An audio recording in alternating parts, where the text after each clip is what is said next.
দেখো সেদিন আমাদের বাড়িতে কে এসেছিল। এটা হচ্ছে আমার ছানুর একটা পিসি। ও এসেছিল বর্ধমান থেকে ওর বরের সাথে। যাই হোক, ওর যেহেতু অনেকগুলো পিসি, তার মধ্যে এই একটা পিসি। ও ছানুকে দেখতে এসেছিল বর্ধমান থেকে।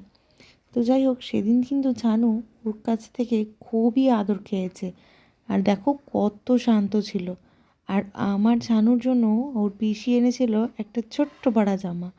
কি সুন্দর কিউট দেখতে, তাই না বলো? আর আমার এই ননদ কিন্তু আমায় ভীষণ ভালোবাসে, আমিও ওকে খুব ভালোবাসি। যাই হোক, ননদ বৌদির সম্পর্ক কিন্তু এরকমই হওয়া উচিত। আর ও যেই জামাটা এনেছে সেটা আমারই পরে ফেলতে ইচ্ছা করছিল, এতটাই কিউট ছিল। তারপর বোন এসেছে দেখে ওর দাদাও চলে এসেছিল বোনের সাথে দেখা করতে।